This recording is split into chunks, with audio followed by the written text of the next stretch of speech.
Halo saudara, dari Arlington, Virginia, saya Helmi Yohanes dan tim VOA kembali hadir dengan serangkaian berita Amerika Serikat dalam segmen Sapa Dunia. Para pejabat kesehatan Amerika khawatir akan adanya lonjakan baru kasus COVID-19 yang terpicu oleh banyaknya warga yang berlibur pada akhir pekan Labor Day atau Hari Buruh di Amerika Serikat. Senin ini adalah Labor Day di Amerika dan hampir 38 juta warga diperkirakan melakukan perjalanan selama libur akhir pekan panjang ini. Kepala Pusat Pengendalian dan Pencegahan Penyakit Amerika CDC Dr. Rochelle Walensky menganjurkan warga yang belum divaksin agar tinggal di rumah saja. Pasalnya setelah liburan Labor Day tahun lalu, antara pertengahan September hingga akhir November, rata-rata kasus harian COVID di Amerika naik lebih dari 400%. Data CDC menunjukkan warga yang belum divaksin 5 kali lebih mungkin terpapar COVID dan 29 kali lipat kemungkinan harus dirawat inap. Menurut ABC News, kapasitas ruang perawatan intensif di 7 negara bagian sudah mencapai di atas 90%. Sementara jumlah anak yang dirawat inap mencapai tingkat tertinggi sejak awal pandemi. Data selama 4 pekan terakhir menunjukkan rata-rata lebih dari 1.000 warga Amerika meninggal dunia setiap hari akibat COVID. Saudara, pasca pengambilan alih Afghanistan oleh Taliban, Rusia mencoba mencari celah untuk memanfaatkan kekacauan. Tapi menurut analis, posisi Rusia kali ini berbeda dibandingkan invasi sebelumnya ketika mereka berusaha mendukung pemerintahan komunis di Afghanistan. Meski menganggap Taliban sebagai organisasi teroris, Rusia diketahui berhubungan dan sempat mengundang para pimpinan Taliban. Ketika sebagian negara barat memandang penarikan pasukan AS dan NATO dengan cemas, Rusia cenderung lebih tenang. На данном этапе полагаем, что поддаваться паническим настроениям не стоит. Важно, что удалось избежать массового кровопролития среди гражданского населения. Призываем все вовлеченные афганские стороны воздерживаться от вооруженных действий и содействовать урегулированию мирным путем. Rusia, era Uni Soviet, pernah melakukan intervensi militernya sendiri di Afghanistan pada 1979 untuk mendukung pemerintah komunis melawan pemberontak Islam saat itu yang dikenal sebagai Mujahidin. Operasi militer yang semula dikira akan singkat berlanjut selama hampir 1 dekade. Begitu pasukan Soviet menarik diri, rezim komunis pun runtuh. Kini Rusia mengambil posisi yang lebih pragmatis. Moscow is very eager to take advantage of a perceived power vacuum, and so they are on the ground. They are not going to be removing their embassy. Rusia juga berencana untuk mencegah ekstremis dan pejuang ke Asia Tengah, serta berharap Taliban bisa menghambat masuknya obat terlarang ke wilayah mereka. Namun penarikan pasukan AS jadi keuntungan propaganda bagi Kremlin. Of course, Afghanistan also matters internationally for Russia as a showcase of, the weakness of the United States, which also benefits Russia significantly as a talking point and an example in its efforts in places like Ukraine and Venezuela and elsewhere. Berdasarkan laporan NPR, sejak pertengahan Agustus, Kedutaan Besar Rusia di Kabul berada di balik penjagaan Taliban, seiring dengan penarikan pasukan AS dan jatuhnya pemerintahan Afghanistan. Demikian laporan VOA. Beralih ke banyak orang yang mencari investasi alternatif selama pandemi ini, seperti mata uang kripto, barang seni, bahkan kartu olahraga yang menawarkan potensi imbal hasil lebih tinggi.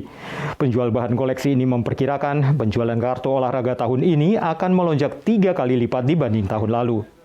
Kartu koleksi bergambar pemain basket bukan hanya permainan anak-anak. Kartu alias trading card bergambar Kobe Bryant ini misalnya dipasang harga $1,4 juta atau sekitar 3,5 miliar rupiah.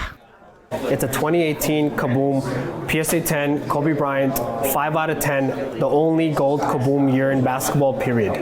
Semakin langka kartu, semakin mahal harganya nanti. Performa atlet yang ditampilkan pada kartu juga mendongkrak harga. I love watching a kid play sports and then their card is like stocks. It's like live stocks basically.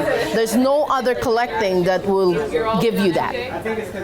That excitement that you watch a kid and watch him grow and watch your stock grows also. Penjualan kartu untuk koleksi dan investasi meroket selama pandemi. We've seen basically month after month record-breaking sales, including one today, a card sold for $5.9 million, which is just absurd. Kartu yang terjual $5,9 juta itu dibeli oleh sebuah perusahaan dana investasi. So in addition to, global issues causing inflation and people looking for hedges against inflation, looking for alternate asset classes to put their money in, cards became one of them. It's something akin to fine art or any other, hedge. Fluktuasi harga yang bisa tinggi membuat calon kolektor dan investor lebih penasaran. Demikian laporan tim VOA. Kini kita tengok dua warga diaspora Indonesia di California dan Texas yang memilih berlibur menggunakan kendaraan rekreasi atau RV. Menurut mereka, liburan dengan RV memberikan fleksibilitas waktu, dan yang utama keduanya bisa mengontrol kebersihan selama liburan. Kita belum confidence, kita belum berani gitu untuk naik pesawat atau naik public transport yang ketemu banyak orang, itu kita masih pikir-pikir gitu. Terus, tapi kita udah desperate banget. Aduh, gimana nih caranya gitu kan. Setelah lebih dari setahun bekerja dari rumah karena pandemi, Ambar Briastuti, diaspora Indonesia di Triburon, California, mulai merasa bosan. Bersama suami dan putrinya, Ambar memutuskan untuk berlibur dengan mobil rekreasi atau RV. RV menjadi pilihan karena putrinya yang berusia di bawah 12 tahun belum dapat divaksin, dan Ambar juga memiliki penyakit komorbid. Seperti Ambar, Lydia Isnanto, diaspora Indonesia di Austin, Texas, juga memilih berlibur dengan karavan atau RV untuk menghindari resiko tertular virus corona. Yang paling important itu ya ada toilet sama bed sendiri sih, gitu kan, nggak perlu gonta-ganti hotel. Oktober tahun lalu, sebelum ada vaksin, bersama suami dan putranya yang saat itu berusia 8 bulan, Lydia berlibur di Palo Duro Canyon di Texas, Taman Nasional St. Jude's, Colorado, serta ke New Mexico. Mereka menyiapkan makanan untuk dibawa selama 10 hari perjalanan karena merasa tidak aman makan di restoran. Memang ada challenge-nya dan juga ada repotnya sebelum pergi. Baik Lydia maupun Ambar sepakat berlibur dengan RV mudah dan nyaman. Tak sulit mencari lokasi untuk parkir RV. Dilengkapi dengan fasilitas air, listrik, wifi, serta pembuangan sampah dan air kotor. Namun, yang paling penting bagi keduanya adalah memiliki kontrol terhadap kebersihan selama perjalanan. Yang paling aku khawatir itu karena bayi itu kan dia jilat semuanya gitu. To be able to control itu penting banget pas lagi pandemic. Dari Washington DC, VOA. Saudara, kami akan kembali dengan Sapa Dunia Senin depan. Terima kasih atas perhatian Anda. Dari Arlington, Virginia, saya Helmi Yohanes dan tim VOA.